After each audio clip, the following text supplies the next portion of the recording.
but you guys got down to 12 at one point. They came back for a run, and it seemed like there wasn't much fight after that. How disappointing was it in your eyes, just from like the effort standpoint at that point of the game when things weren't going your guys' way, it seemed like? Yeah, it's on me to be better for them so that they play harder. Joe, I'm sorry, you keep saying it's on you, but can you be more specific? Was it the speech making? Was it the Yeah, plays? I just didn't have them ready to play. I just didn't have execute the proper game plan. I didn't put them in the right mentality to be ready. And, you know, it's my job to make sure that they're connected and that they're ready to play, and I didn't do that. So in the privacy of your locker room, were you too loud, not loud enough? I'm just looking for some... I don't know. At the time, you think you say what needs to be said, but at the same time, I just have to be better. I got to make sure when we step on that floor that we're ready to execute, we're ready to be physical, we're ready to play harder than the other team. That's my job. Joe Mazzulla, he took a lot of the blame for last night's debacle and nightmarish game. I mean, come on. Woo! Should Joe Mazzulla be on a hot seat? Okay. And you know, that's not really how I wanted to word the question, right? Because I actually tweaked the question. So I'm gonna fix that and read the question that was updated, right? Little typo there. So the Celtics head coach Joe Mazzulla admits losing the locker room. Was Joe Mazzulla right or wrong for pinning the Celtics Game 3 loss on himself? And I'll fix that little typo there. Zay, if you want to start us off, by all means. You know, the coach owes to take the blame first, you know, and I think, you know, he's right for accepting responsibility for the team not being prepared to play against Miami Heat this series. I think it's fair of him to take that responsibility, but we all know what the deep-rooted problem is here. It is that Jason Tatum and Jaylen Brown do not play well against physicality. They don't play good against physical teams. When they're the ones that are showing their physicality, that's when the team plays well, when they're looking to be the aggressors. But this entire series, they were not looking like to be the aggressors. Before the series started, I keep talking about this over and over again. Malcolm Brogdon came out and said, we're not going to be bullied by Miami. Like, what are you talking about? We're not going to be out-pushed and out-muscled by Miami. What are you talking about? Like, who's even talking about that? No, that is not a single Miami interview before the game that's saying, yeah, we're going to muscle Boston Celtics out of the game. Like, no one said anything like that. And that's the first thing on your mind. You already faced an admitted defeat right then and there. Like saying, yeah, we're not going to be out-muscled by Miami. Who's talking about that? You already had the more talented team. All you had to do was shut up and play basketball. Even Grant Williams, when I was up 9, trying to talk trash to Jimmy Butler. Why in the hell are you talking trash to Jimmy Butler? That wasn't a Joe Mazzulla play. That wasn't Joe Mazzulla saying, yeah, go talk to Jimmy after you score a bucket. Like, no. Like, you need to shut up and just play the game. No one's telling you to do any of this stuff. But this is the Boston Celtics this entire season. That locker room do what's the hell they want. Now, I want to blame Mazzulla. I want to say Mazzulla needs to have more command of his locker room, but he didn't even anticipate being the head coach when the season started.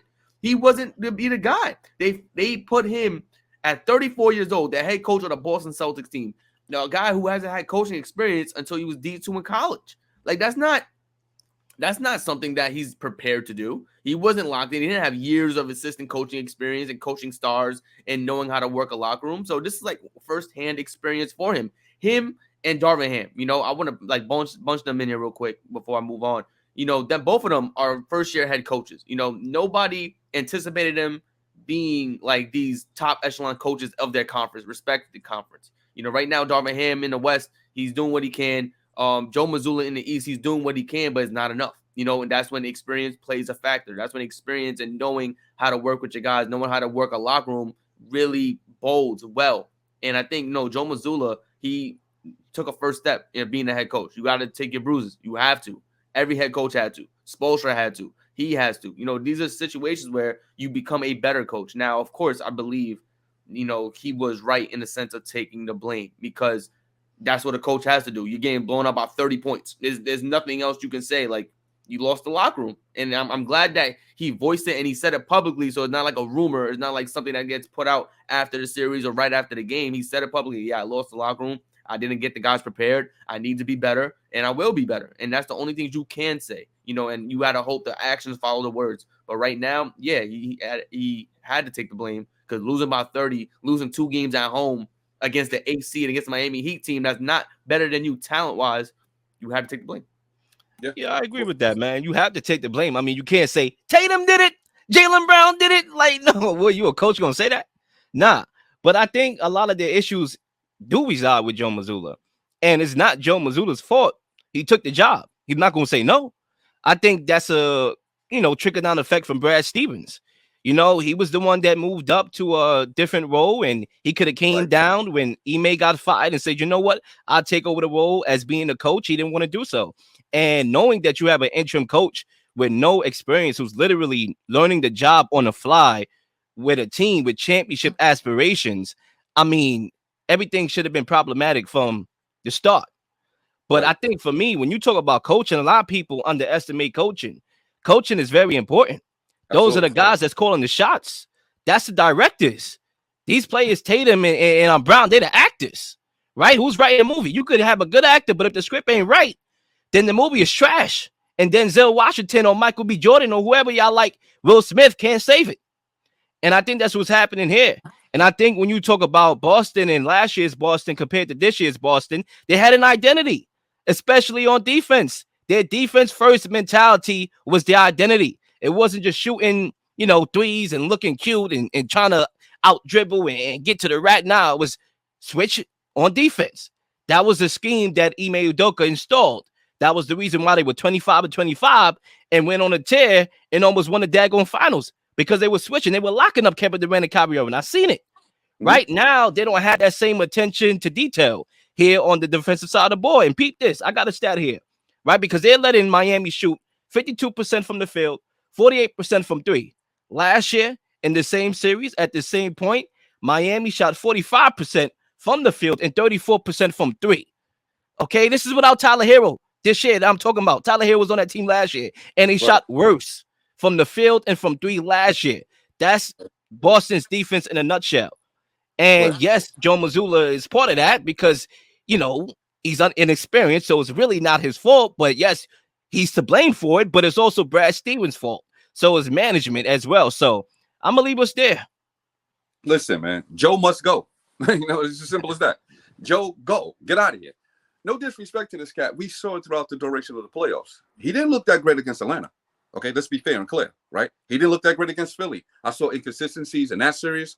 Round one, inconsistencies in round two, clearly getting blown off the floor in round three. Coaching matters, no doubt. Joe must go. Get him out of here. Now, I address that. I want to be fair and clear. But Tatum and Jaylen Brown, they deserve a lot of blame. And losing a locker room sometimes when you have a young coach or when you have a first-year coach, your veteran player, your star player needs to help give the locker room back.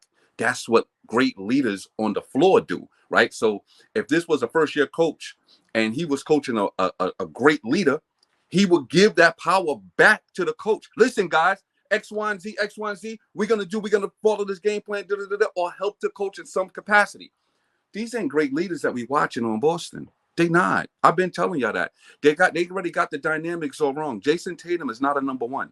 And every time you put him in a situation where you think he's a number one, you're going to fail. He can't lead a team to a championship. He is definitely number two. Gifted, talented number two. He don't have the mentality of a number one. So you're going to follow this number two, and the number two can't lead you nowhere. Trust me on this. I've been watching Jason Tatum for a long time, and I'm super talented, but he's not a leader. He's just not. So you're just going to find yourself following this guy who got all this great talent, but when adversity hits, he can't adjust. He needs a number one to help adjust him. That's what he needs, and he can't do it. So we asked him to do it. He can't. No disrespect. Same thing that's how Kevin Durant was. Going to Golden State, he put himself with a coaching staff and a system that could help him adjust when adversity hits. He couldn't do it in OKC. He couldn't do it on Brooklyn. He couldn't do it in Denver. On Phoenix. So when you're not a leader, okay, you need somebody to help to adjust you when adversity hit. Get you back on focus. Yo, my man, get it together. Let's go. You know what I mean? He can't do it himself. Jason Tatum's the same way. So really quick, though, you touched on Brad Stevens, right? And hiring this young coach. That's so relevant because a la Miami Heat, once upon a time, fired Stan Van Gundy in the middle of the season, and Pat Riley came down for him, executive chair, coached the rest of the season, and won a championship. Brad Stevens, with all of that experience, should have did this for this franchise. He refused to do it, and that's why they're in the situation right now. Joe must go. Real quick, I want to say real quick. I want to say about the Brad Stevens thing. Before Brad Stevens, became the higher up, the front office, he lost the locker room himself. He even lost the locker room. He didn't have Their it game. at the time. Their So I mean, you go ahead, look. That was it. I mean, hey, you lost the locker room, get it back. You know what I'm saying? Like, you're more experienced than the non-experienced guy, right? So, yeah. Anyway, I think for me, yes, I do want to get on Tatum and Brown because, I have a lot of respect for that Boston team. I do. I invested a whole lot in them last year. And, for the most part, they returned on my investment, obviously excluding the finals. And I invested into them this year. And for the most part, until this point, they returned on my investment. And I'm a big Jaylen Brown fan. That's literally my favorite player possibly in the NBA period, right? Just from a personal perspective. But at the same time, yes, I do agree. You can't always give them outs, but I would flip that as well, not to exclude them and let them go scot-free. But I also think they need some coaching stability. I mean, you talk about Brad Stevens, you talk about Ime, you talk about Joe Mazzulla. You need some coaching. You talk about team chemistry. What about coaching chemistry with the players? Absolutely. Right. Absolutely. So they need that, and they're not getting that. Right. So I do feel bad for them in that perspective. Think about it. Miami and the run that Miami is going on is similar to that of Kansas City of last year in a way, because Kansas City, although they were the number 1 seed clearly, and Miami's the underdog, Kansas City, they lost their best weapon in Tyreek Hill. And they never really had a lot of talent. All they had was a superstar quarterback and the great head coach, the X's and O's schema. That's what Miami has here. They have the great player in Jimmy Butler. Let's not disrespect the guy. I know, they said, we don't got no top 5 players, which is true. They don't got no top 5 players, but he's a superstar.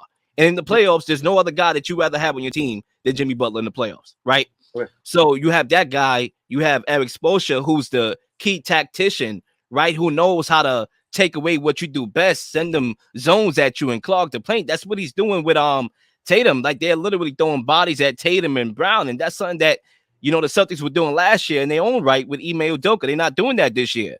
So I think when you have that head coach, that great head coach that knows what he's doing, that can adjust on the fly, along with that star player, you are always going to be in games. And that's the comparison that I wanted to draw, because nobody expected Kansas City to win another championship last year when they lost literally, arguably, one of their best players on a team. But they found a creative way to do it. Plus, they had chemistry. But even though they added other pieces, they were able to form that chemistry. And the coaches put them in position. Brown and Tatum need some coaching stability, right? We cannot just only put them to the curb. I understand they're superstars and they're going to get a lot of flack if they don't win a championship, because that's how the media operates, right? Tatum, where's your ring at? Brown, where's your ring at? Jokic, where's your ring at? Right? Jamal Murray, where's your ring at? But we also have to look at coaching. It takes a team to tangle. And right now, the Boston Celtics can't be tangling individually. And I'll leave us there with that. Right. Well, I'm just going to add on to it really quick, right? When you said Tatum, we got to clear. They need coaching stability. I get that, but they're getting swept and they're getting blown out. I need to see some heart and some fight and some grit. So even with coaching, don't get me wrong, it's super important. I'm watching a team that looks shaky, and that bothers me. We know they got talent. They should not be getting blown off the floor. They shouldn't be losing 2 games at home. They shouldn't have lost a game at home to Atlanta. It's something wrong with that. Now, I believe the dynamic is like you, cousin. Leaders recognize leaders. You're a leader. That's why you like Jaylen Brown. He's a leader. And if they don't allow him to lead and put him at the number 1, this team will not be successful. No, I agree with you, Cuzzo. Look, the thing about it here is that Boston, when I thought about this last night, right, I was going to talk about how disappointed I was in Boston. That was probably going to be the question. That was the original topic for the headliner. Who was the most disappointing team that's on the brink of elimination, getting swept, right? And I was thinking about Boston. But I said to myself, Lil, although you're a fan of Jaylen Brown and you've been riding that Boston wave, are you really disappointed? Because they always been mentally fragile. They are always a team that mentally when they blow you out, look at their playoffs last year. And look at it this year. Every time they are blowing the team out, everything is cool and landy and dandy. And the talent is just overshadowing everything when they shooting threes and they blowing you out the gym. But when the games are closer, and this goes way back, every time the game is close, I haven't won a close game all playoffs this year. Right. That speaks something about the mental part of the game. Mental And I part do of agree the with you game. with that. That Tatum and that team, that core right there, they have to get better at the mental part of the game. Absolutely. You know, real quick, and I think this is what happened his rookie year. Tatum took him to the game 7, and he showed out. Like, he was the one balling, but everyone else folded. We talking about Terry Rozier. We talking about Jaylen Brown, Al Horford. Everybody folded against LeBron in that game 7, but Tatum was the one that showed out. But the mental starts to wear down.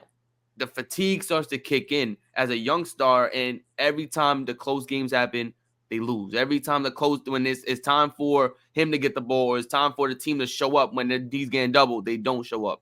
So I think it's getting to the point where we're seeing a fatigued Jason Tatum. He's getting tired of it. He can't continue watching. And also a fatigued Jaylen Brown. He's tired of being number 2. He's tired of not getting touches in the second half. He's tired of not getting the ball when he knows he could score one-on-one. You know, I think there's a and I said this a couple times already, but I'm gonna say it again. You know, Boston is now showing is probably close to an end of an era because their star players are starting to get tired of playing with the supporting cast around them. They no longer want to continue faltering when they know they have the talent to win these games. But I think real quick, I want to touch base on Miami, in terms of like how difficult it is to play against Spoelstra. Like you said, they take away everything from their best players, from the other team's best players, and we saw it in Series 1. You know, they forced the role players to make shots. You know, they gave the ball to Grayson Allen with seconds left in Game 7, and you know, he missed.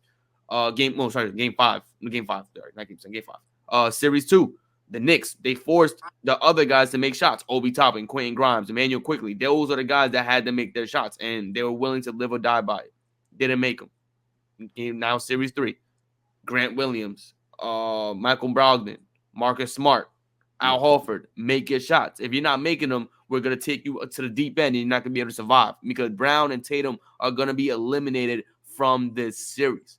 So this is something that we're seeing Miami doing extremely well, where they're forcing the role players to step up. If you think you got the shot, take it. We're okay with you making those shots, opposed to your star player taking over the game. And I think that's a shout out to Eric Spoelstra. Please like and subscribe for all the up-to-date content. We've been slinging shows left and right, slinging content left and right. Please don't miss anything. If you do, like, subscribe, leave a comment, or leave a question, something you may want to answer, something you may have. All ideas are great ideas. Nothing's a dumb question.